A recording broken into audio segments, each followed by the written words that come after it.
Hello everybody and welcome to the War Room for this weekend's main event, another lightweight thriller between Dan Hooker and Dustin Poirier.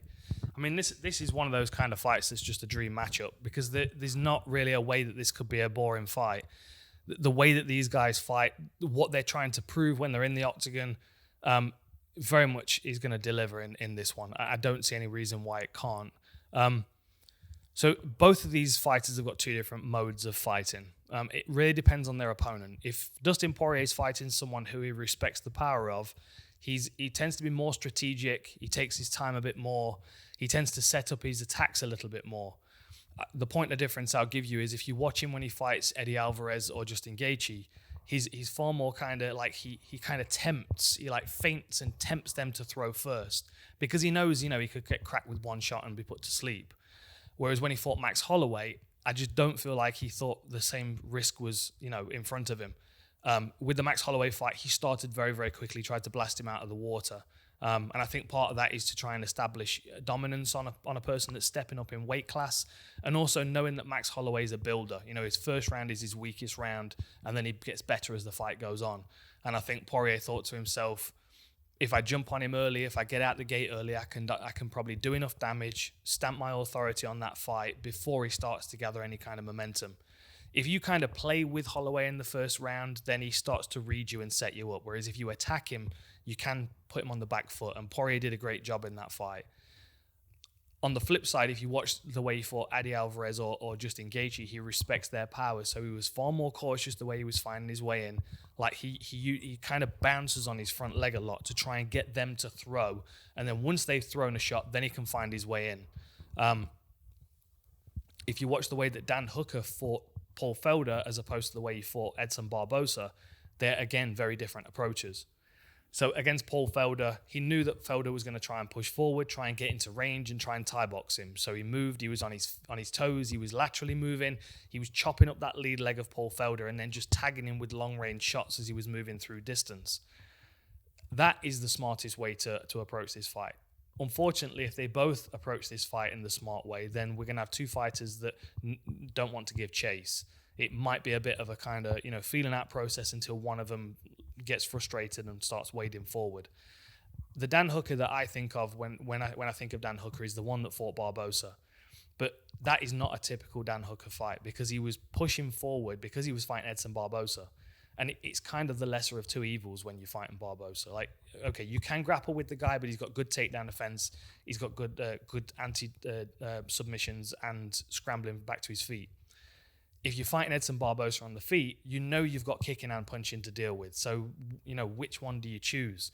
I would much rather walk into his punches than his kicks, I'll be honest. So I think that when Dan Hooker fought Barbosa, the reason he was constantly pushing forward recklessly at times, which actually cost him the fight, I feel like that was to try and smother the game of Barbosa, very much like Khabib did when he fought Barbosa.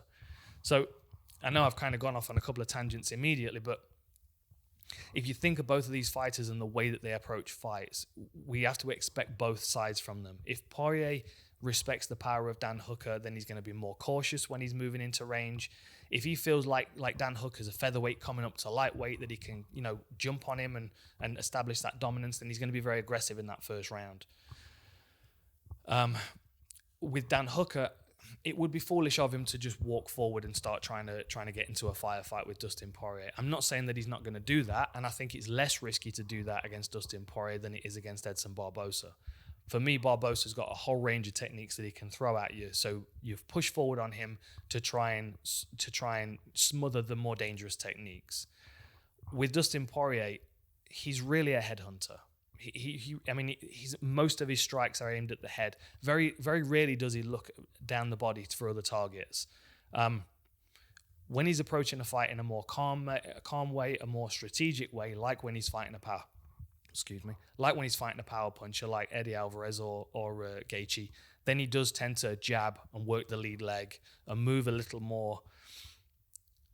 He might just come wading forward against Dan Hooker. He might just try and put him on the back foot and just start trying to knock him out like he did against Max Holloway. That wouldn't surprise me. It also wouldn't surprise me if we see Dustin Poirier try and work for the takedown in this fight. He did good work in previous fights against Pettis, when he got him to the ground, beat him up on the ground fairly consistently. Great awareness of sub-defense as well, even though I need a drink.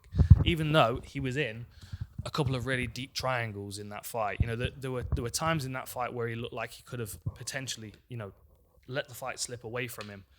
But he was confident in that range, and I think that if he's got Dan Hooker on his back cramped up against the fence, he can utilize that heavy-handedness and that push forward mentality that he's got without having to worry about walking onto a near and uppercut, which I think is the danger in this fight. One moment.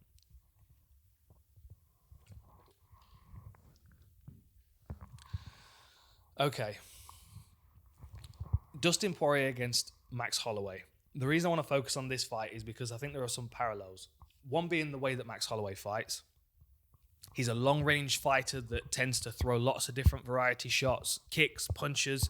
He steps through switching stance very well. He's got a high volume of strikes as opposed to that knockout power.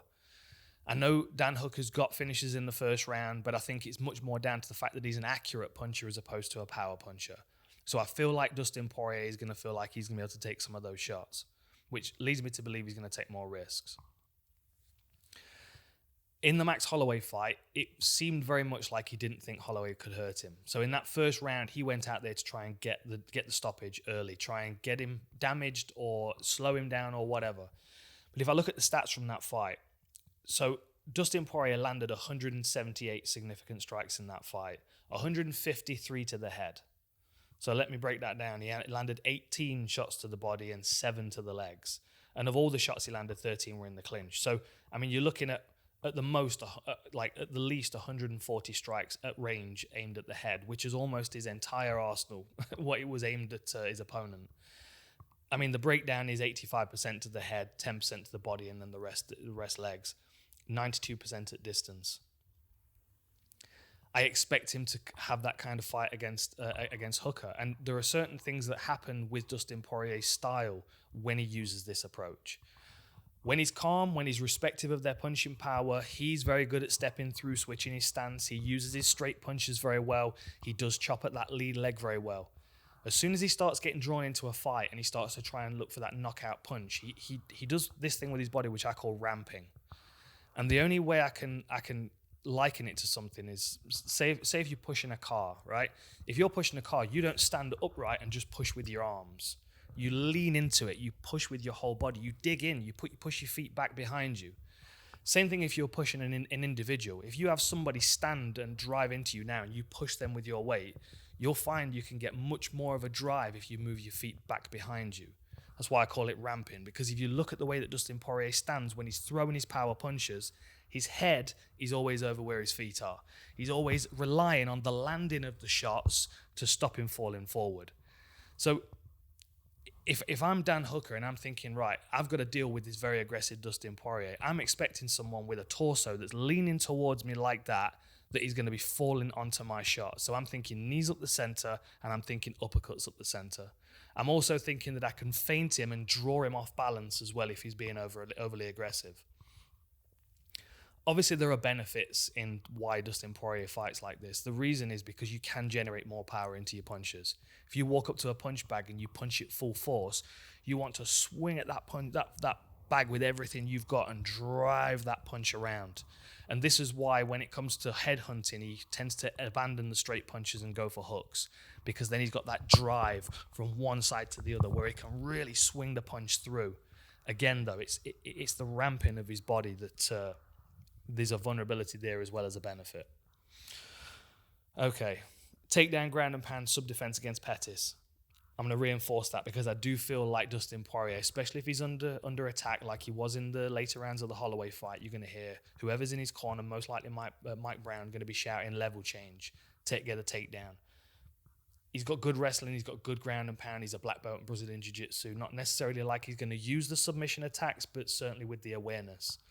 We've not seen a great deal of submissions from Poirier since his early UFC fights. You know, he's got Darce chokes, he's got the triangle armbar in his first fight against Holloway.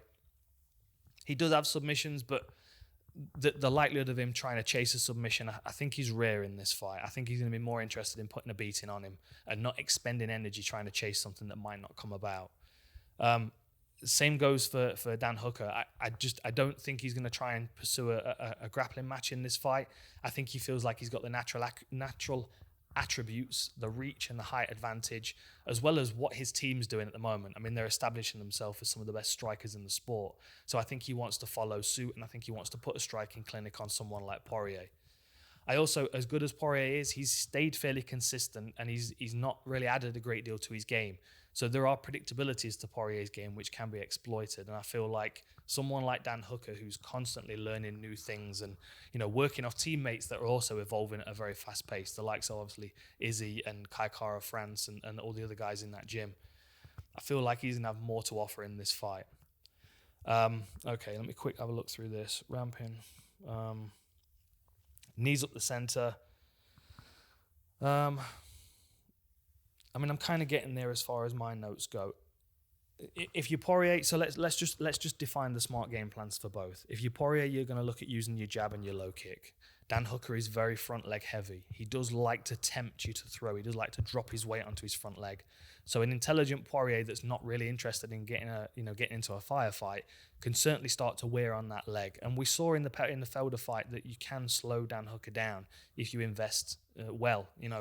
I mean, Felder managed to claw his way back into that fight from a very, very bad first round. We know that Dan Hooker can start very, very well. We also know that he can perform very well into the later rounds. I mean, he finished that fight with a takedown. And Paul Felder at that point knew that he was fighting for every second on the clock. So that was a difficult takedown to get, and Hooker still got it. So it doesn't really matter in the fight where Hooker decides to put his foot on the gas. I think he's got the gas.